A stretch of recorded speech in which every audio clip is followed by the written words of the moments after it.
প্রতি রাত গভীর রাতে উমর দৌড়ে যায় বিভিন্ন এলাকায় এলাকায়, মরুভূমি দিয়া দিয়া দিয়া দিয়া ঘুরে। আমার সমাজের লোকেরা, আমার এলাকার লোকেরা, আমার অধীনস্থরা কি হালাতে আছে হালত জানার জন্য ওমরে ফারুক দৌড়ে যায়। সাথে তার সফর সঙ্গীও আছে।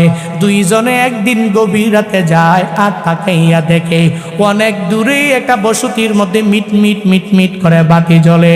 ওমরে ফারুকে আজম তাকায়া দেখে এক আল্লাহর বান্দি মহিলা ওই ঘরের মধ্যে একবার ঢুকে আবার বসতি থেকে বের হয়ে যায়, একবার প্রবেশ করে আবার ঘরটা থেকে বের হয়ে যায়। আবার তাকায়া দেখে ওই মহিলাটা এক জায়গায় চুলার মধ্যে পাতিল বসায় রেখেছে, কোনো খাবার গরম করে না, পানিগুলো ওই পাতিলের মধ্যে ঢালিয়া পানি গরম করে। ওমরে ফারুক যায় বলে, হে আমার বোন, তোমার এই কার্যকলাপ কতক্ষণ পর্যন্ত আমি তাকাইয়া তাকাইয়া দেখলাম। একবার তুমি ঘরের মধ্যে যাও, আবার তুমি ঘর থেকে বের হয়ে যাও, বুঝলাম না। ওই মহিলাটা চোখের পানি ফালায়া উমরে ফারুককে জানায়া দেয়, এ উমর, তুমি তো জানো না আমরা গরিব, আমরা বড় অসহায়।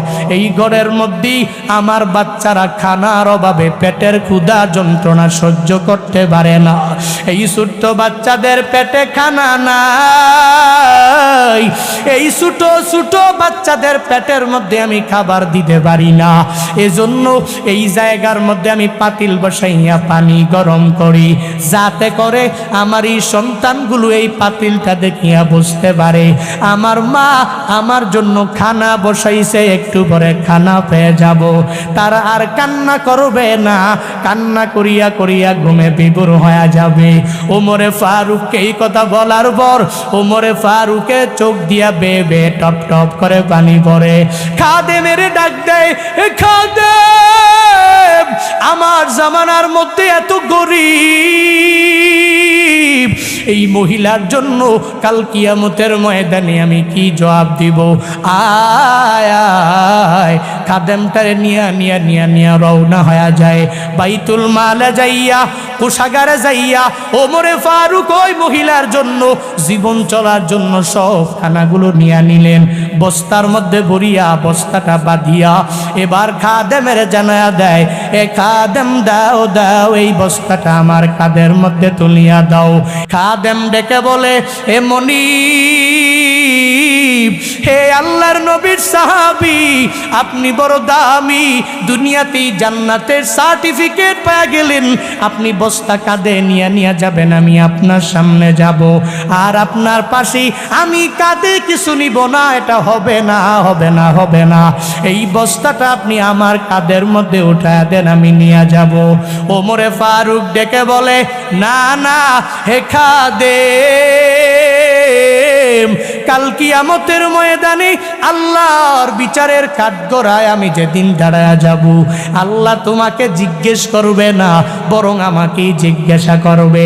আল্লাহ যদি বলে, হে উমর, তোকে আমি আল্লাহ মায়া করে করে করে কত বড় লিডার তোরে আমি আল্লাহ বানাইলাম, এত বড় নেতা হইয়া তুই এলাকার খবর নিতে পারলি না, এত বড় নেতা হইয়া তোর অধীনস্থদের খবর তুই নিতে পারলি না, ওই দিন আমার মাওলার দরবারে কোনো হিসাব আমি দিতে পারবো না। দাও, উঠাইয়া দাও এই বস্তা কাঁধে নিয়ে নিয়ে নিয়ে নিয়ে আমি ওই মহিলার বাড়িতে চলে যাব। বস্তাটা নিয়ে নিয়ে কাঁধের মধ্যে নইয়া ওমরে ফারুক আজম দৌড়া যায়। খাদেম বলে, ওমরে ফারুক গেলেন আর ওই মহিলার বাসার মধ্যে যাইয়া মহিলাকে বলে, হে মহিলা, তোমার চুলার মধ্যে এই খানাগুলো আমি নিজেই রান্না করব, তুমি চুলার আশেপাশেও আসতে পারবা না। ওই চুলার মধ্যেই সামনে তিনি বসিয়া খানা নিজেই পাকাইতে লাগলেন। ওই মহিলাকে বললেন, তুমি হেল্প করার দরকার নাই, কাল কিয়ামতের ময়দানে আমি মাওলার দরবারে জবাব দেওয়া লাগবে, তোমার দেওয়া লাগবে না, আমার খাদেমেরও দেওয়া লাগবে না। ওমরে ফারুক ফারুকের খাদেম ডেকে বলে, ওমরে ফারুকে আজম নবীর সাহাবী এই রান্না করার জন্য চুলার মধ্যে যেদিন বসে গেলেন, আমি তাকাইয়া দেখি ওমরে ফারুকের আজমের দাড়িগুলো ছিল বড় ঘন ঘন ঘন ঘন।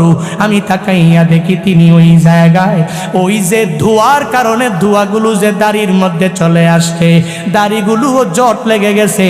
আমি ইতিপূর্বে ওমরে ফারুকের দাড়ির কালার এই রকম দেখি না। হে নেতারা, ওই ওমরে ফারুক থেকে বান্দা যদি শিক্ষা নাও, কাল কিয়ামতের ময়দানে আল্লাহর বিচারের কাঠগড়ায় তোমাকেও দাঁড় করাবে। আবু বকর দাঁড়াবে, ওমর, উসমান, আলী তারাও দাঁড়ায়া যাবে, বড় বড় বড় বড় মালিকরা দাঁড়াইয়া যাবে। মূল যাকে আল্লাহ দিলেন, রাজত্ব দুনিয়াতে আল্লাহ যাকে দিলেন, ওই বান্দাগুলোকে আল্লাহ পূর্ণাঙ্গভাবে জিজ্ঞাসা করবে। ওই দিন যদি আল্লাহ বলে জবাব দাও, জবাব দিয়া তারপরে তুমি জান্নাতের মধ্যে যাও, এ বান্দা জবাব দিতে পারবা না, জান্নাতেও যেতে পারবা না। এই জন্য তো মদিনাওয়ালা নবীও শিক্ষা দিয়া দিলেন, হে আমার উম্মতেরা, ওই কিয়ামতের ময়দানে, হাসরের ময়দানে আল্লাহর আরশে মুআল্লা সারা কোনো ছায়া থাকবে না। 7 গুণে গুণান্বিত বান্দারা ওই দিনেই ছায়া পেয়ে যাবে। 1 নাম্বার, দুনিয়াতে যেই বান্দা ইমামে আদেল হয়ে যাবে, আল্লাহ তাকে মায়া করে আরশে মুআল্লার নিচে জায়গা করে দিবে। ইয়া এলাহি মিকোনাত শামসু কমার, ইয়া এলাহি মিকোনাত শাজরু হাজার, ইয়া এলাহি মিকোনাত আরদো সামা, ইয়া এলাহি মিকোনাত জাও হাওয়া। আরশে মুআল্লার ছায়ার নিচে এমন কোনো বান্দা নাই ছায়া পেতে চায় না। হে বান্দারা, এখন থেকেই মাহফিল থেকে শিক্ষা নিয়ে বাড়িতে যাইবা। যতদিন দুনিয়ায় বাঁচবেন ইমামে আদেল হয়ে যাবেন।